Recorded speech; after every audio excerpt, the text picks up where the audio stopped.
Tumesikia kila ambacho amekizungumza Emedi Suleiman Morocco, ujuzi na uzoefu wa kikosi cha timu ya taifa Morocco pengine ndo umewahukumu zaidi Tanzania Taifa Stars, na tulizungumza hapa kwamba ubora wa Morocco unaweza ukawa mkubwa zaidi, lazima ucheze nao kwa target. Kantara, tutazame kila ambacho pengine kilitokea na matarajio yako yalivyokuwa na kila ambacho ulikishuhudia.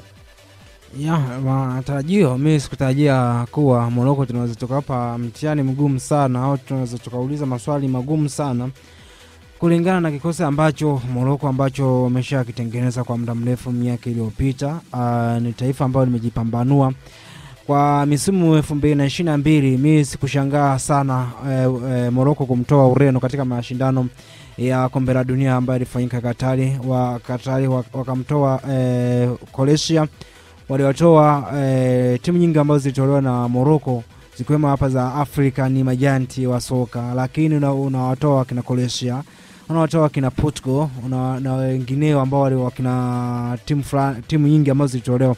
Lakini kwa mchezo wa jana unaangalia namna dakika 90 zote kipindi cha kwanza Taifa Stars walifanikiwa kwa namna ambavyo ya kuheshimu na kucheza kwa discipline, huku wakishambulia kwa counter attack au kushambulia kwa kushtukiza, na hiyo ilifanyika kwa dakika zote 45.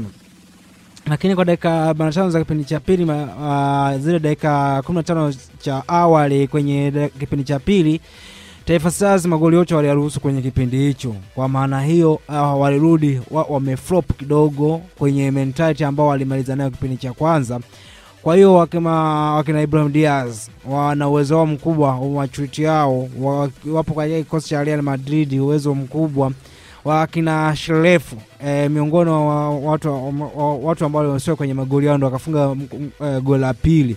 Kwa hiyo ni watu ambao ulikuwa unawaona walikuwa wanafanikiwa kufika kwa wakati kwenye matendo ambayo yanahitajika. Na kitu ambacho nilikuwa mimi nakiona na kipindi cha nilikuwa nakizungumza ni sisi tumekuwa watu wachelewaji sana kwenye kufika kwenye matendo ya ambao hayahitajiki. Angalia mkwaju wa penalty, hadi mtu anakuja kuguswa, lakini kwenye eneo mtu amedribble kutoka eneo la viungo. Eneo la viungo walikuwa wazito kwenda kumkaba, walikuwa na vigugumizi kwenda kumkaba mtu ambaye alikuwa anaukokota mpira kutoka kwenye taifa la Morocco. Kwa hiyo kitu ambacho unakiona ni usisi uzembe wetu kuwa na uzito wa kwenda kungamua, lakini moja kwa moja uwezi ukawapa lawama wachezaji wa timu ya taifa ya Taifa Stars.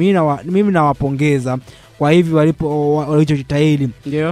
Ingekuwa dhahama zaidi endapo tungefungwa magoli 5, kwa sababu Morocco wanastahili kutufunga magoli yote yale, kwa sababu uwekezaji kwanza wanatuzidi. Wachezaji ambao wanachezea kwenye ligi ya Morocco ambao walianza kwenye kikosi cha hapo jana ni wachache, lakini kukosekana kwa Ashraf Hakimi haikuonesha pengo. Tofauti na sisi kukosekana kwa Mbwana Samata, pengo lipo kubwa. Kukosekana kwa Hakim Ziyech hakuonekana pengo. Na hapo ukitazama hata Azizi, kabla ya mchezo kuanza tuligusia hata kama Ashraf Hakimi akikosekana kwa maana ya mlinzi wa kikosi cha PSG pamoja na timu ya taifa ya Morocco, kuna vijana wengi. Adili ambaye ulimgusia amekuwa na muendelezo bora akicheza ligi ya pale Bundesliga, lakini ni kitu gani jana kocha alimwanzisha benchi? Alianza na kijana mmoja kutoka kwenye kikosi cha Raja Casablanca na akawa na performance hali ya juu. Hata kutazama cross ambazo zilikuwa zinapigwa kupitia upande wake, alikuwa anapiga cross ambazo alikuwa anatambua kwamba endapo zikidondoka katikati ya mabeki wa Taifa Stars ambao alianza, kuna mchezaji kama El Nasri kwa mfano, kuna movement ambayo ilifanyika ndani ya kipindi cha kwanza ambayo yeye ndo alipiga cross. Bahati nzuri ikawa kwa muda mlango wa kwetu ambaye alianza jana, Yakubu akawa amewini mpira mbele ya El Nasri ambaye alianza pale mbele. Kwa hiyo mimi nafikiri kwamba kukosekana kwa baadhi ya wachezaji Kantara alichokisema hakiwasi kivile, kwa sababu ni miongoni mwa timu ambazo tayari imeshatengeneza standard hali ya juu. Nilikuwa nimetazama first 11 yao, ukitazama golini alianza Yusuf Bono katikati, ambao sisi tulizani kama anaweza kacheza mabeki wakati kutoka ligi ya Morocco, lakini hawakucheza. Walianza na beki kutoka Ali Wahidi, lakini pia na beki kutoka Real Sociedad, lakini pembeni akacheza kama fullback wa kulia akacheza bwana mdogo kutoka Raja Casablanca, lakini pia fullback wa kushoto akacheza Nanili Madhalai kutoka Manchester United. Lakini kuja kwenye kikosi cha Tanzania moja kwa moja waweza ukatazama kwenye safu ya ulinzi ambayo ilianza, wote ni wachezaji ambao wanacheza ligi ya Tanzania. Kwa hiyo tayari uwezo wao mkubwa sana ambao walikuwa na baadhi ya wachezaji quality players ambao walianza walionekana kutufika langoni mara kwa mara. Hata ukitazama baada ya wao kutambua kwamba Taifa Stars katika eneo la pembeni, nitakukumbusha kwenye dakika 10 za mwanzo walifanya movement nyingi sana kupitia upande alipokuepo Shomari Kapombe, lakini bado walikuwa hawana nafasi sahihi. Walipiga cross kama 3 lakini pia cross nyingine ilimabatiza Shomari Kapombe. Kwa hiyo mimi nafikiri ubora wa Morocco jana ulikuja kutafsiriwa na kocha wake ambao wako naye, lakini pia na baadhi ya wachezaji ambao walitambua ndani ya dakika 45 ya kipindi cha kwanza wamefeli wapi, dakika 45 ya kipindi cha pili wafanye nini.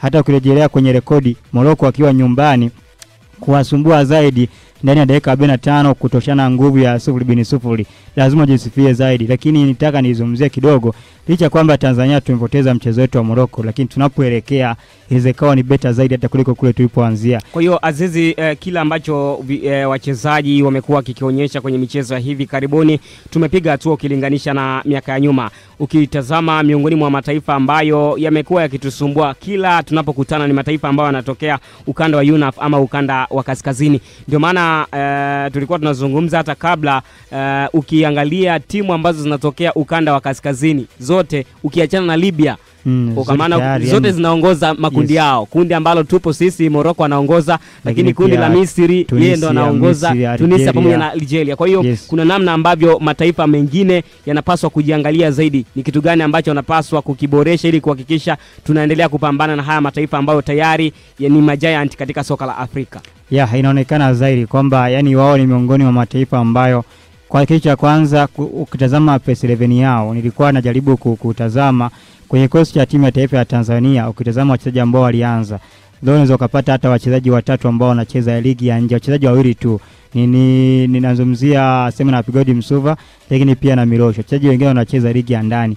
Ukija kwenye kosi cha timu ya taifa ya Morocco ambacho kilianza jana, mchezaji mmoja tu ndo anacheza ligi ya ndani ya Morocco ambao ni fullback ya kulia ambao alianza, na mwenyewe alianza kwa sababu ya Ashraf Hakimi hayupo.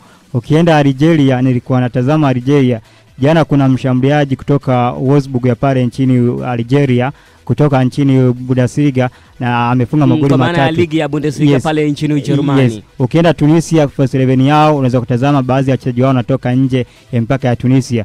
Ukienda Libya hivyo hivyo, baada ya kumchukua kocha Aliou Cisse amekuja kuitengeneza Libya ambayo ni mpya, licha kwamba tayari haina taswira njema ya kufuzu kwenda kwa kombe la dunia msimu ujao, lakini tayari kile ambacho kinaonekana ni bora zaidi. Ukienda Misri, jana mechi yao ambayo ilipata ushindi 1-0, alifunga kijana kutoka kwenye ligi ya Misri, nazungumzia Zizu ambaye amekuwa na mwelezo mzuri sana. Mechi 2 mfululizo anawapa matokeo Misri. Ile mechi ambayo ilipita walipata ushindi wa goli 2-0, alifunga Mohamed Salah, lakini pia na Zizu. Hata mechi ya jana akafunga Zizu. Kwa hiyo kwenye uhalisia mkubwa sana timu ambazo zinatokea ukanda wa kaskazini tayari zimeshaonekana kuwa zina performance hali ya juu kuliko hizi timu ambazo zinachezea huko kwetu. Lakini kitu cha kufanya, hao wote hawajatengeneza ufalme hivi na hivi. Utazama mwanzoni miongoni mwa mataifa ambayo alikuwa anafanya vizuri, utataja Cameroon, ilikuwa na baadhi ya wachezaji wa Sakina Samuel Eto'o, lakini pia wachezaji mbalimbali. Utaenda Ivory Coast, alikuwa kina Didier Drogba, walikuwa wanafanya vizuri. Lakini zamani Tunisia, zamani Algeria, zamani Morocco walikuwa ni mataifa ambayo yalikuwa ni ya kawaida. Ukija kwenye ukanda wa Afrika, yani zile timu ambazo zinatokea Afrika Mashariki, Tanzania, Uganda, Rwanda, Burundi, lakini pia na Kenya, mataifa ambayo alikuwa anafanya vizuri zamani ilikuwa ni Kenya kutokana na wachezaji ambao walikuwa nao, lakini pia na Uganda. Lakini sasa hivi kutazama kwenye uhalisia, ukiachana na timu na taifa lote ambao sisi tunaweza tukapambana nalo kwa dakika 90 au tukapata sare ni Uganda, lakini mataifa mengine kutokana na historia ya hivi karibuni tukao tukiweza. Kwa Tanzania tunapoelekea ni pazuri, maana tulipotoka huko ni mbali. Hata ukitazama kwenye historia, tangu tunafuzu mara ya kwanza AFCON mwaka 1980, mara ya pili tumefuzu 2019, mara ya 3 2021, mara ya 4 ndio tumefuzu kucheza Morocco 2025, mara ya 5 hizi ndio tunaandaa. Kwa hiyo hizi ni stage mbalimbali ambazo tumezipiga hususan kwenye miaka mitano ambayo Wallace Karia ambaye amekuwa ni kama rais wa mpira wa miguu hapa Tanzania.